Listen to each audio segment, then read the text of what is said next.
আজকের ভিডিওটি শুধুমাত্র পশ্চিমবঙ্গের জন্য নয়, বরং গোটা ভারতের অভ্যন্তরীণ নিরাপত্তা এবং ভূ রাজনীতির প্রেক্ষাপটে অত্যন্ত গুরুত্বপূর্ণ। নমস্কার বন্ধুরা, আমি মিষ্টি আর আপনারা দেখছেন জিওটিক্যাল। জানেন কি, পশ্চিমবঙ্গকে এক গভীর অতল গহ্বর থেকে টেনে তুলতে এমন 5টা কঠিন সিদ্ধান্ত নেওয়া হতে চলেছে, যা বাস্তবায়িত হলে শাসক দল হয়তো পরের বার নির্বাচনে হেরেও যেতে পারে।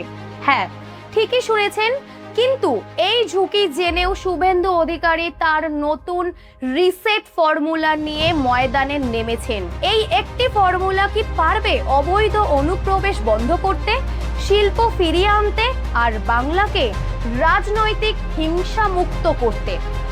আজকের ভূ রাজনৈতিক বিশ্লেষণে আমরা গভীরে গিয়ে দেখব এই রিসেট আসলে কি এবং এটি ভারতের জন্য কতটা গুরুত্বপূর্ণ। শেষ পর্যন্ত সঙ্গে থাকুন, কারণ আজকের তথ্যগুলো আপনার রাজ্য সম্পর্কে ধারণা বদলে দেবে। দেখুন বন্ধুরা, কোনো সমাধান বোঝার আগে সমস্যাটা বোঝা জরুরি।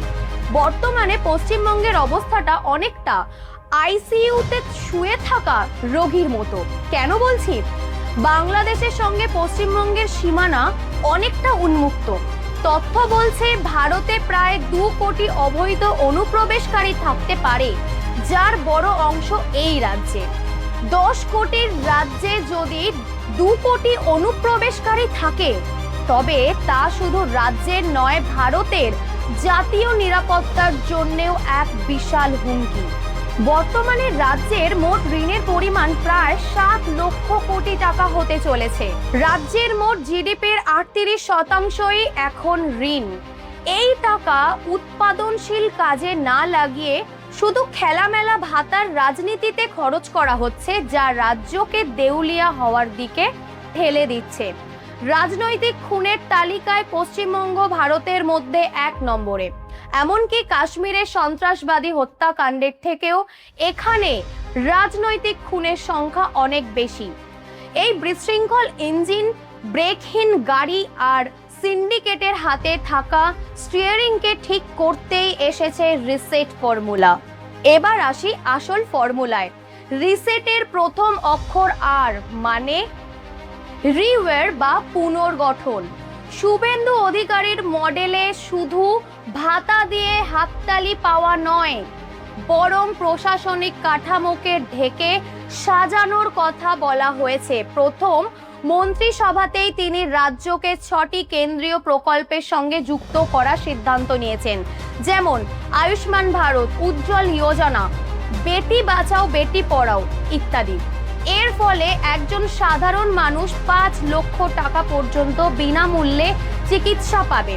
এটা ভূরাজনৈতিকভাবে গুরুত্বপূর্ণ, কারণ এতে রাজ্যের মানুষের দিল্লি বা কেন্দ্রীয় কাঠামোর ওপর নির্ভরতা ও বিশ্বাস বাড়বে।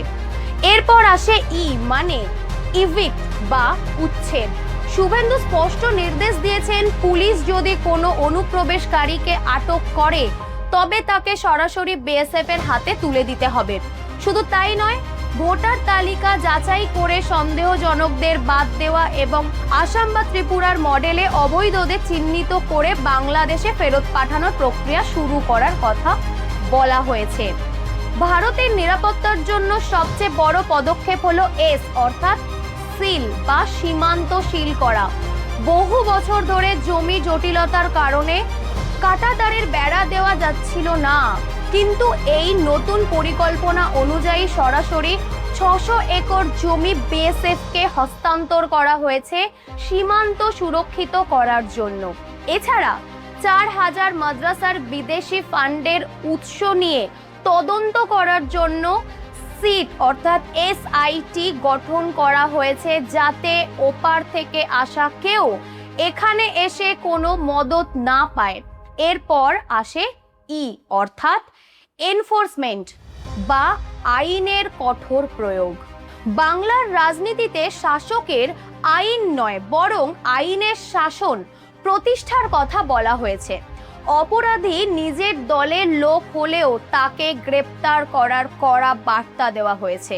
এমনকি বা মতো অপরাধ রুখতে সকালে দেব বিকেলে খরচ করে দেব, অর্থাৎ যোগী আদিত্যনাথের মতো কঠোর পদক্ষেপের ইঙ্গিত দেওয়া হয়েছে। অর্থনীতির চাকা ঘোরাতে গেলে শিল্প দরকার, আর শিল্প আনতে গেলে সিন্ডিকেট রাজ খতম করা জরুরি। তাই টি মানে টার্গেট করা হয়েছে কাটমানি আর তোলাবাজিকে, নিয়োগ দুর্নীতি বন্ধ করতে ও এমআর সিটের কার্বন কপি দেওয়া, নিয়মিত এসএসসি পরীক্ষা নেওয়া এবং দুর্নীতির মাধ্যমে অর্জিত সম্পত্তি বাজেয়াপ্ত করে সরকারি কোষাগারে ফেরানোর মতো সাহসী পদক্ষেপের কথা এখানে বলা হয়েছে। এতে কি হবে? এতে রাজ্যে শিল্পবান্ধব পরিবেশ তৈরি হবে এবং মেধাবী যুবকরা কাজ পাবে।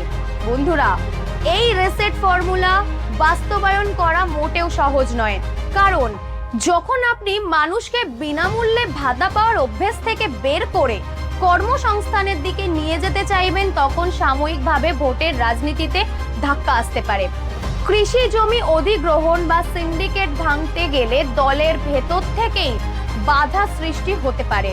কিন্তু ভূ রাজনৈতিক দিক থেকে দেখলে পশ্চিমবঙ্গ যদি শক্তিশালী হয়, তবে ভারতের পূর্ব সীমান্ত সুরক্ষিত হবে। অনুপ্রবেশ কমলে দেশের অভ্যন্তরীণ জনবিন্যাস ঠিক থাকবে। আপনার কি মনে হয়, এই রিসেট ফর্মুলা কি পারবে বাংলাকে আবার তার হারানো গৌরব ফিরিয়ে দিতে, নাকি ভোটের রাজনীতিতে এটি বিজেপির জন্য বুমেরাং হবে? আর হ্যাঁ, আমাদের ভিডিও যদি আপনার ভালো লেগে থাকে তাহলে অবশ্যই ইউটিউব থেকে দেখে থাকলে সাবস্ক্রাইব করবেন এবং ফেসবুক থেকে দেখে থাকলে ফলো করতে একদমই ভুলবেন না। আজ এই পর্যন্তই। সদা সর্বদা ভারতের পক্ষে থাকবেন, সুস্থ থাকবেন। জয় হিন্দ।